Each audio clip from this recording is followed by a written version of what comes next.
Engenheiro de petróleo, engenheiro de mecânica, perdão, engenheiro de equipamentos mecânica, Petrobras, 2018. 22. Uma viga bem apoiada de comprimento L está sujeita a uma força concentrada F atuante a uma distância L sobre 4 de uma das suas extremidades. No momento fletor máximo e a força cesarante máxima na viga são expressas respectivamente por quanto e quanto. Então, viga bem apoiada com uma força concentrada F a 1/4 da distância de uma das suas extremidades. Vou até desenhar separado isso daqui.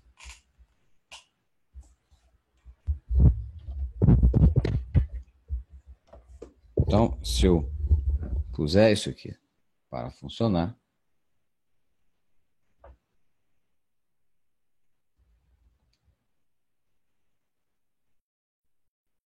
viga bem apoiada, certo?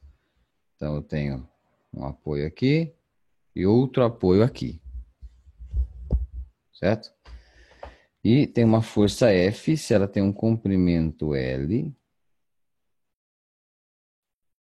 e a força L está a uma distância de 1/4,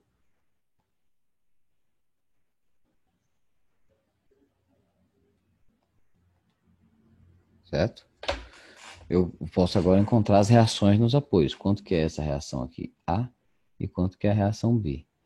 Ora, somatório das forças em Y. A mais B menos F tende a dar 0.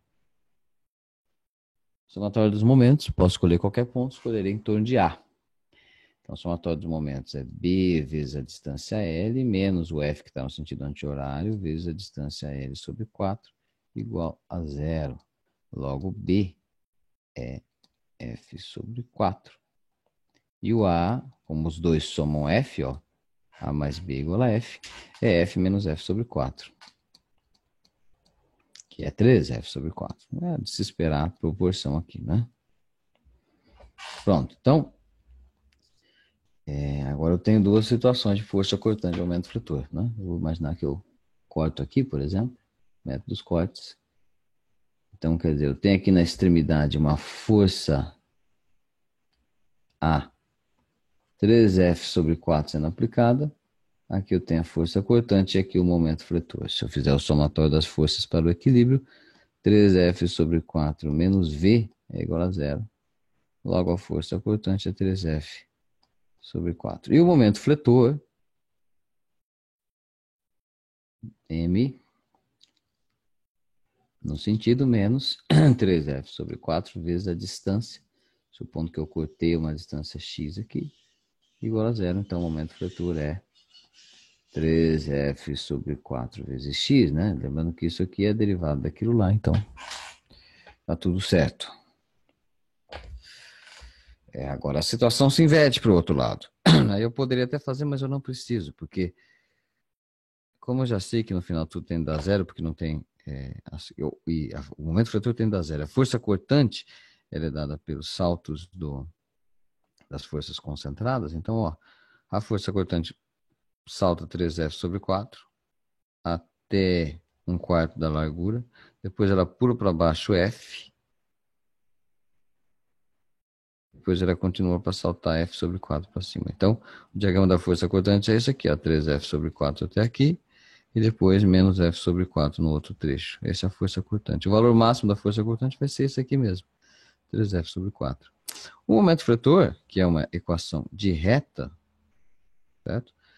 Que ó, ele vai subir até aqui, até um certo ponto, depois ele vai descer com uma outra inclinação, a inclinação menos F sobre 4, que vai ser uma reta. Né? Se aqui a força cortante é negativa, o momento fletor terá de ter uma inclinação negativa, porque um é derivado do outro. E ele tem que terminar em 0, porque aqui não tem momento concentrado, não está engastado. Então aqui eu tenho esse desenho, que é o momento fletor, e o momento fletor máximo é aqui ó, nesse ponto, no ponto de transição da força cortante. Este ponto aqui. E aí, para descobrir, eu posso fazer essa força cortante vezes essa distância, ou essa força cortante vezes essa distância, tanto faz, para descobrir o máximo, né? Ou então é só aplicar o valor de L sobre 4 aqui na curva, ó, que é onde ele vai subindo até o ponto máximo em que essa equação vale. Então, M é 3F sobre 4 vezes L sobre 4 é 3FL sobre 16. Então, a força cortante máxima, 3F sobre 4, Momento fletor máximo, 3FL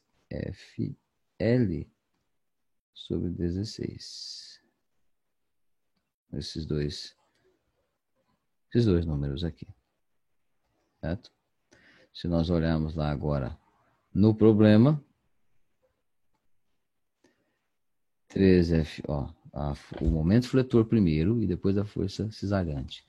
3FL sobre 16 e 3F sobre 4. Essa aqui, que dá a alternativa I.